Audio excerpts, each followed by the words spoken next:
Assalamualaikum warahmatullahi wabarakatuh. Jumpa lagi pada channel seri belajar kimia. Pada kesempatan kali ini kita akan mempelajari sifat koligatif larutan elektrolit. Baiklah, kita mulai pembelajaran kali ini.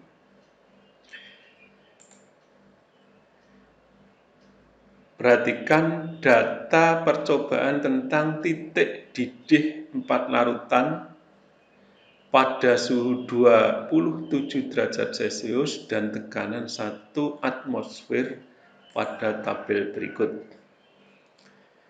Kalau kita lihat, ini ada larutan urea pada nomor 1 dan nomor 2. Ini konsentrasinya berbeda. Yang nomor 1 konsentrasinya 1 molal, yang nomor 2 2 molal. Untuk urea konsentrasi 1 molal, titik didihnya adalah 100,52. Untuk urea 2 molal, titik didihnya 101,04 derajat Celcius. Artinya ketika konsentrasinya lebih tinggi, ya, itu titik didihnya juga lebih tinggi. Ini bandingkan ini 100 sama 101. Kemudian percobaan 3. Ini larutan garam dapur. Kimianya adalah NaCl.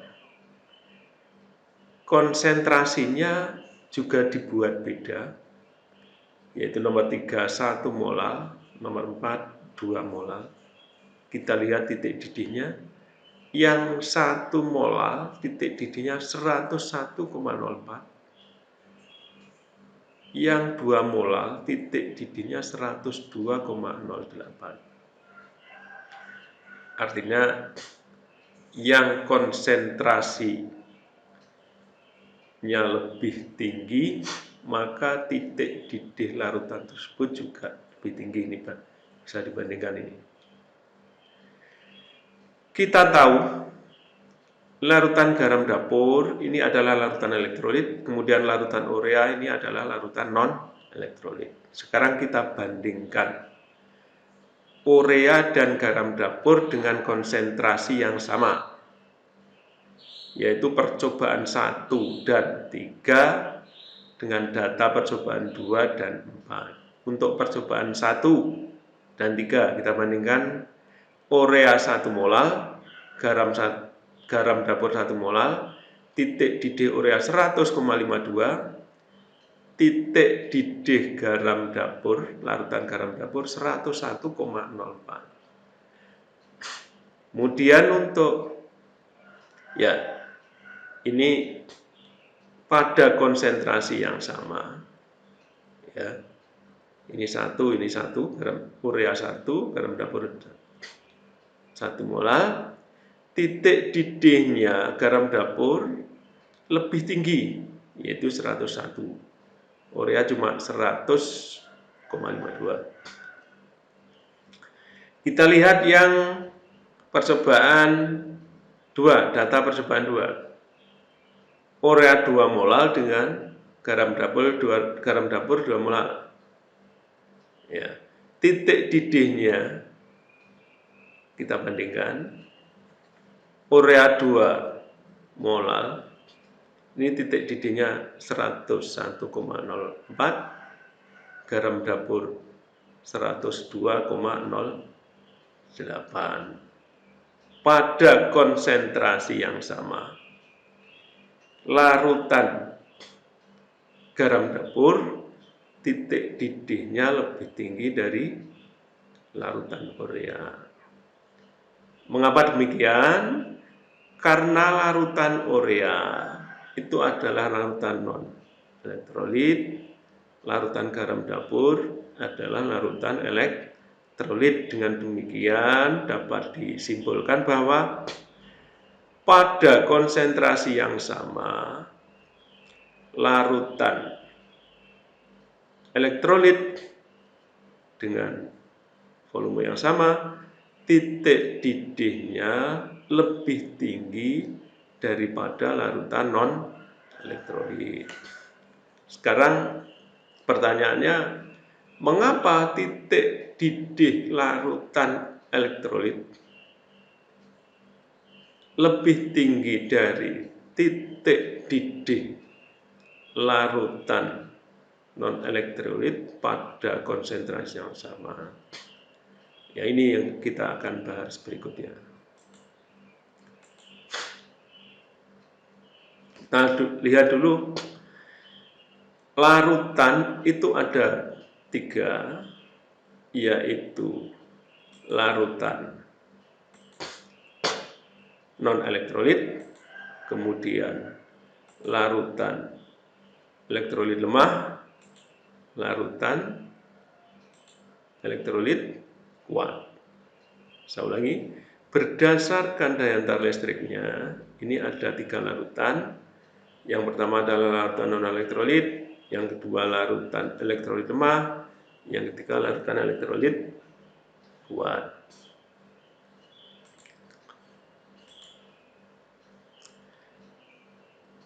Larutan elektrolit non-elektrolit ini adalah larutan yang tidak mengalami ionisasi. Ya. Contohnya larutan gula, larutan urea. Kalau di sini kita lihat larutan gula. Di sini gula itu C12H22O11. Ini gambaran ini larut dalam air. Ini molekul air ya. Maka C12H22O11 ini tidak mengalami ionisasi atau tidak membentuk ion, sehingga tidak dapat menghantarkan listrik dan dinamakan larutan non-elektrolit. Ini gambarannya seperti ini. Ini tidak terjadi ionisasi. Berikutnya larutan elektrolit lemah adalah larutan yang mengalami ionisasi sebagian. Contohnya AgCl. Nah, ini AgCl ini mengalami ionisasi, menghasilkan Ag+ dan Cl-. Yang dinamakan ionis bagian itu artinya molekul ini tidak pecah semuanya menjadi Ag+ dan Cl-. Gambarnya begini. Yang pecah ini hanya bagian kecil. Nah, ini terion, ini Ag+, ini Cl-, ini lepas ini ya. Tapi yang ini AgCl, ini AgCl, ini masih dalam bentuk molekul. AgCl ini masih dalam bentuk molekul. Yang ini molekul. Yang lepas, ini kelihatannya ini, sama ini, kemudian ini, hanya sebagian kecil.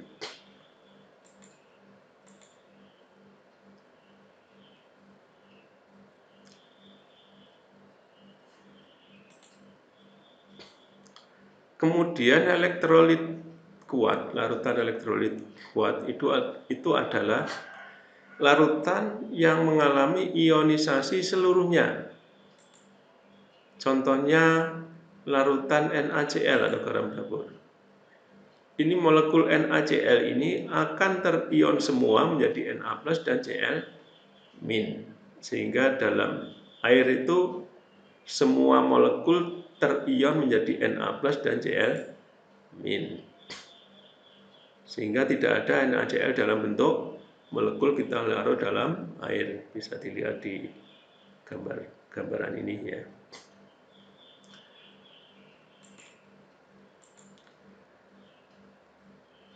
Kemudian larutan elektrolit itu berupa apa? Ya, sudah kita pelajari di kelas 10. Larutan elektrolit itu bisa berupa asam kuat, contohnya HCl, H2SO4, HNO3. Kemudian juga berupa basa kuat, contohnya NaOH, KOH, BaOH2. Dan garam, contohnya NaCl, KCl, BlCl2, CaNO3 dua kali. Kemudian larutan elektrolit lemah dapat berupa asam lemah, basa lemah, dan sebagian garam. Yang merupakan asam lemah, contohnya adalah CH3COH atau asam cuka, asam fluorida atau HF, HCN, asam sianida. Kemudian yang basa lemah berupa amonium hidroksida atau amonia, kemudian aluminium hidroksida atau AlOH3. Kemudian sebagian garam, contohnya garam yang merupakan elektrolit lemah yaitu AgCl, PbCl2, yaitu garam-garam yang sukar larut.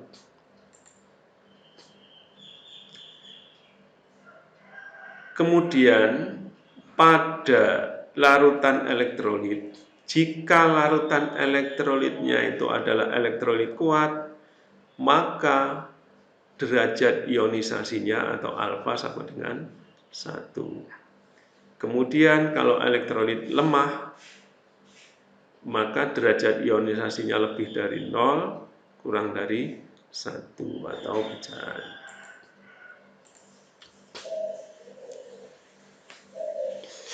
Kemudian di sini kita jawab, mengapa titik didih larutan elektrolit itu lebih tinggi pada larutan non-elektrolit pada konsentrasi yang sama. Nah, hal ini disebabkan karena larutan-larutan elektrolit itu mengalami ionisasi, sedangkan non-elektrolit tidak mengalami ionisasi.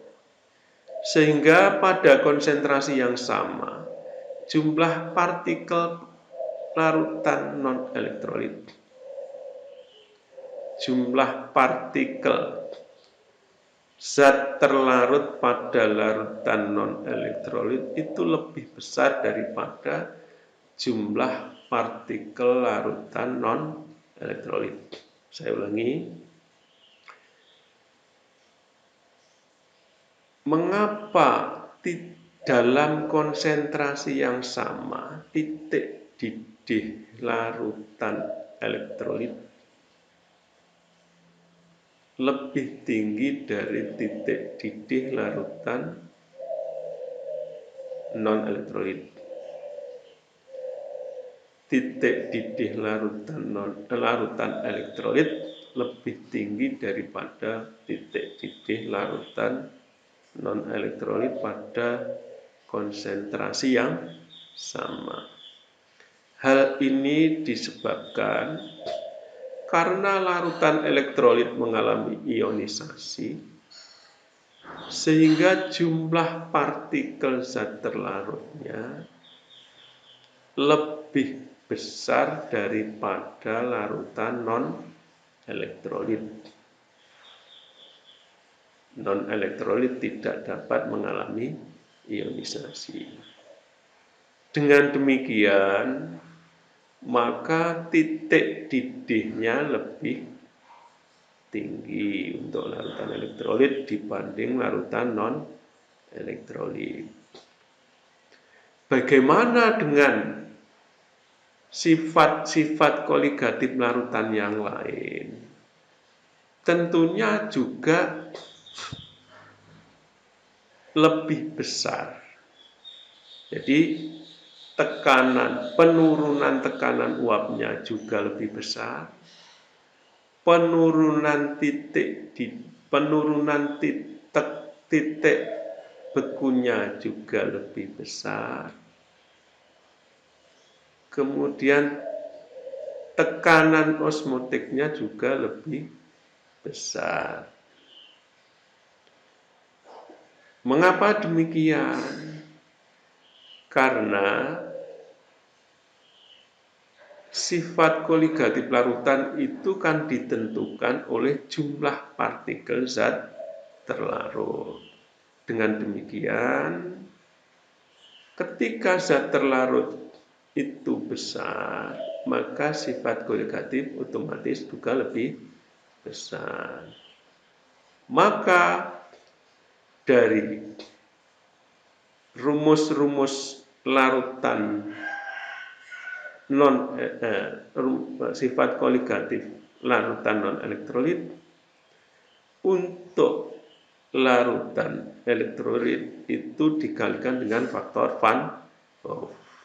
Faktor Van Hoff itu adalah sebagai berikut, yaitu I sama dengan 1 plus N-1 kali alfa, di mana I itu adalah faktor Van Hoff, N itu jumlah ion, alfa derajat ionisasi.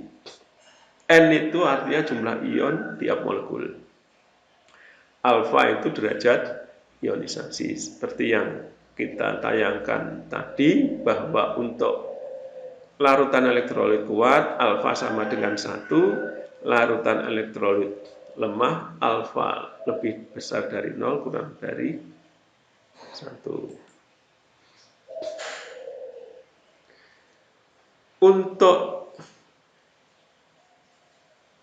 ion N atau jumlah ion tiap molekul itu ada elektrolit yang menghasilkan 2 ion atau N sama 2, contohnya ini adalah CH3COH, HCl, NaOH, NaCl.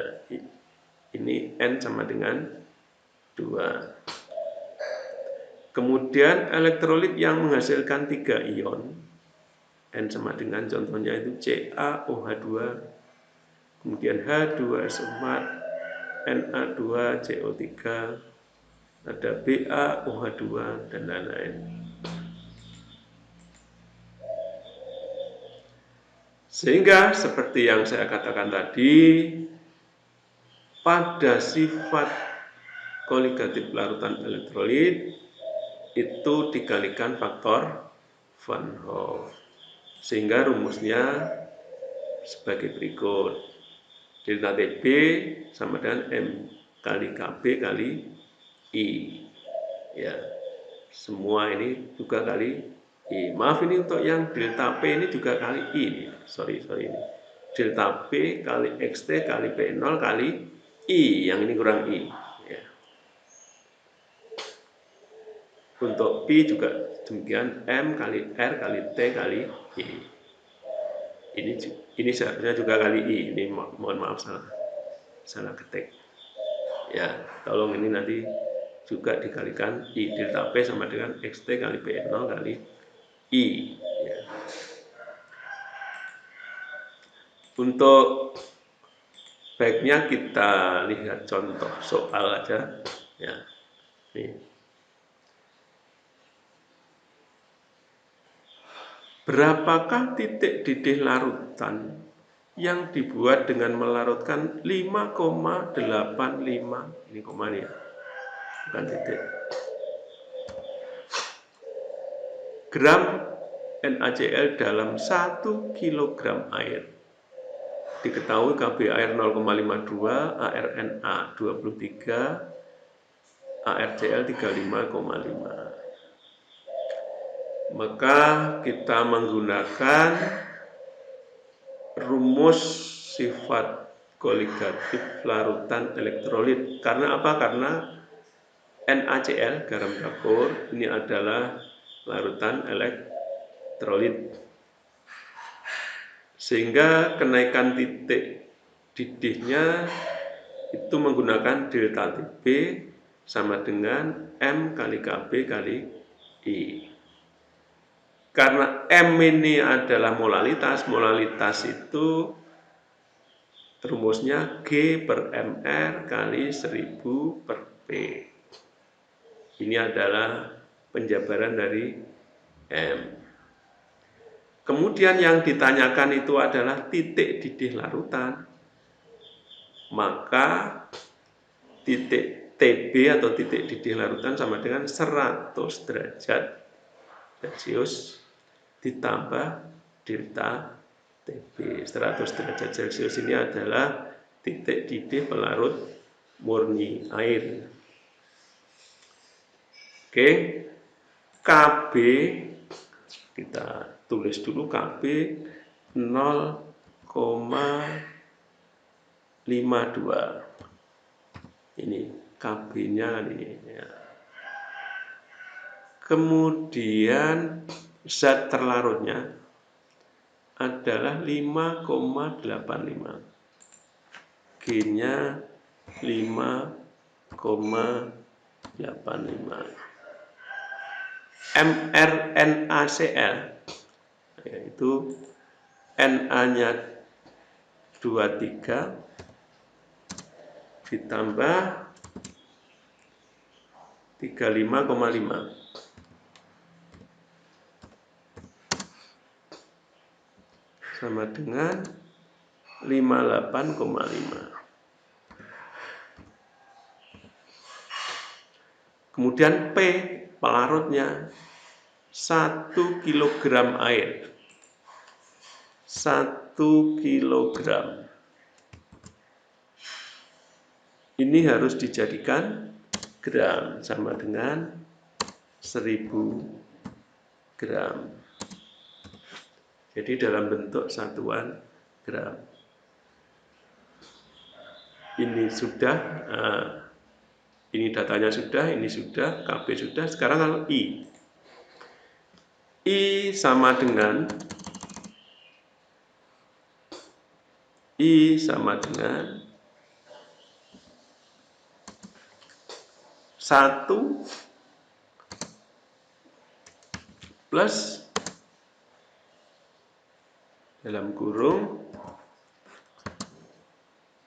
N-1 karena NaCl ini adalah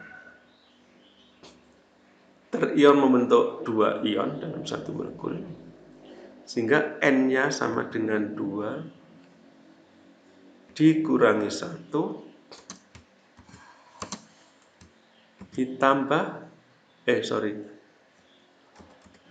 dikali alfa. Karena NaCl ini adalah larutan elektrolit kuat, alfanya sama dengan 1. Sehingga nilainya I 1 ditambah 2 dikurangi 1, 1 kali 1, 1, sehingga I 1 ditambah 1 sama dengan 2. Kemudian kita hitung G per Mr. Ya, G per Mr. G-nya 5,85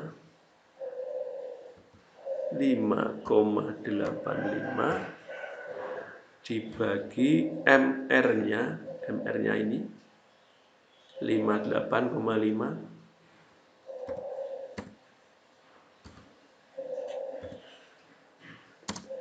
sama dengan 0,1. Kemudian 1000 per P, 1000 dibagi P-nya 1000 gram, berarti 1000 per 1000 sama dengan 1. Setelah itu kita masukkan ke rumus. Ini G per Mr ini G per Mr sama dengan 0,1 dikali 1000 per P, 1000 per P, 1000 per P-nya sama dengan 1 dikali KB, KB-nya 0,5 52, copy aja.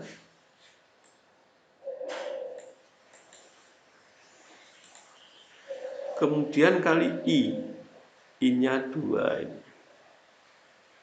I-nya 2. Sehingga delta TB ketemu 0,1 kali 1 kali 0,52 kali 2 ketemu 2,052. Sekarang tinggal titik didih larutan. Ini menggunakan rumus ini ya.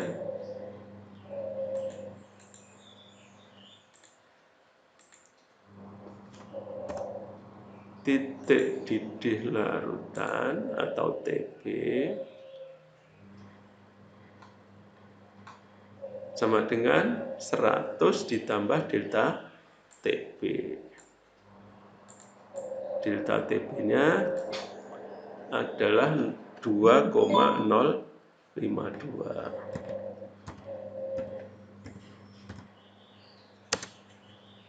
Sama dengan titik didih larutan adalah 102,052. Ya, ini jawabannya. 102,052. Demikian contoh soal larutan, sifat koligatif larutan elektrolit. Mudah-mudahan bisa dipahami dengan baik. Tetap semangat, belajar di mana saja, kapan saja, dengan siapa saja. Kurang lebihnya mohon maaf. Akhirul kalam billahi taufiq wal hidayah. Wassalamualaikum warahmatullahi wabarakatuh.